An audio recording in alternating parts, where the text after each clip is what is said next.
Vamos em frente então, mais uma informação. A equipe jurídica de Lula quer que o Tribunal Superior Eleitoral revise a decisão do ministro Raul Araújo, que proibiu o petista de chamar o presidente Jair Bolsonaro de genocida. Eles alegam liberdade de expressão e que as falas apontam críticas vagas ao chefe do executivo, que, por ser figura pública, está sujeito às mesmas.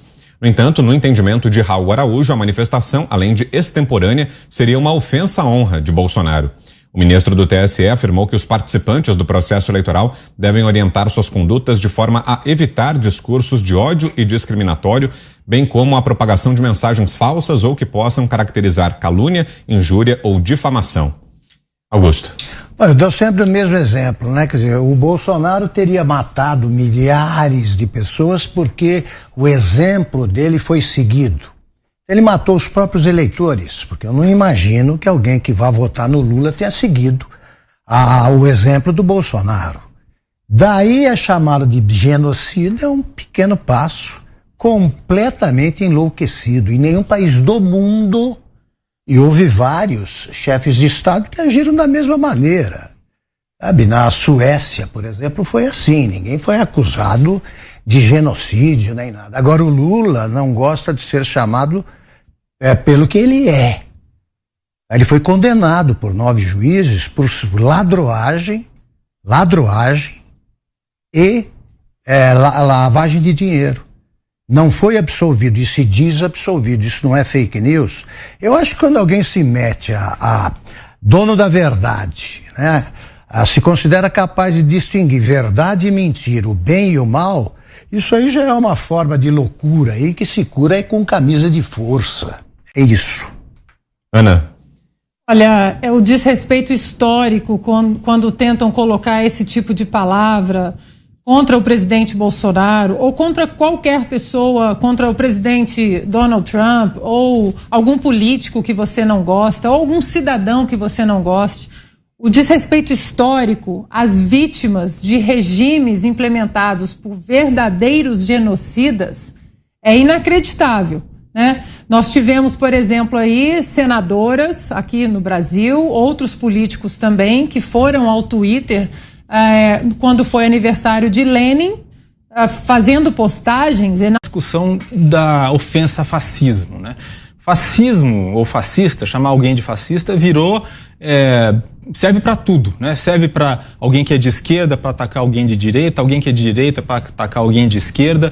É aquela frase que perdeu, aquela expressão que perdeu totalmente o seu significado original, que foi um movimento, né, político, ideológico, lá na primeira metade do século passado e que hoje em dia não existe como tal, não existe com aquelas características históricas que existiram naquela época. No caso de genocida, que vem, obviamente, da expressão genocídio, né, é um termo jurídico que existe no direito humanitário internacional e que é associado geralmente a situações de guerra e que é definido basicamente como atos com a intenção de destruir totalmente ou em parte um grupo nacional, étnico, racial ou religioso, né? Então associado normalmente a situações de guerra. Houve pedidos tempos atrás de denúncia contra o presidente Jair Bolsonaro no Tribunal Penal Internacional em Haia, dizendo que ele teria cometido genocídio na pandemia. Mas é muito difícil e é um processo, o fato do tribunal analisar esses pedidos de denúncia não significa que o tribunal esteja aceitando uma denúncia. É analisado, depois o procurador decide se vai fazer uma denúncia ou não. É muito difícil que isso prospere, porque seria uma grande inovação do ponto de vista jurídico no direito internacional considerar como genocídio um governante que cometeu, enfim, que fez uma má gestão durante a pandemia, mesmo que os atos ou as omissões dele tenham agravado a pandemia e tenham levado ou contribuído para a morte de pessoas. Diga, Mota. Olha, eu não acho que cabe ao TSE nem a ninguém ser porteiro do debate. O Lula já chamou Bolsonaro de genocida, já chamou de fascista, já disse que Bolsonaro é dominado pelo demo. É óbvio que as falas do Lula dizem mais sobre Lula do que sobre Bolsonaro. Isso não é só ofensa. Isso é uma coisa chamada construção de narrativa, com um objetivo político. O político tem alguma coisa em mente e vai criando uma narrativa para facilitar com que aquele objetivo seja atingido. A minha opinião deixa o Lula falar. As falas dele não têm qualquer importância. A coerência de pensamento do estilo de política do Lula Foi demonstrado de uma maneira maravilhosa essa semana no comportamento de um político, deputado federal do Rio de Janeiro, que fez a sua carreira inteira em cima de ataques à polícia e de defesa da liberação das drogas. No final de 2021, eu avisei, esse político vai entrar em campanha para o governo do Rio de Janeiro. Ele vai vestir uma farda da PM, carregar uma Bíblia e vai renegar a maconha. Esta semana passada, depois que começou a campanha eleitoral, ele já apareceu numa igreja rezando e disse que mudou de ideia quanto à liberação das drogas. Essa é a coerência da esquerda brasileira. Quer completar, Ana?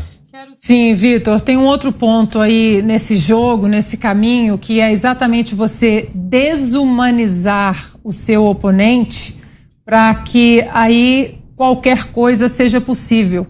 Quando você tem na sua frente um genocida, o Hitler, o novo Hitler, o nazista, aquele que mata milhões, a partir do momento que você implementa essa narrativa, tudo será possível para derrubar o novo Hitler, inclusive vilipendiar a Constituição, implodir os pilares democráticos da República, passar por cima de leis, aí vale tudo. Tudo é autorizado para que você tire aquele genocida do poder. E é exatamente isso que eles estão tentando fazer com o presidente Bolsonaro.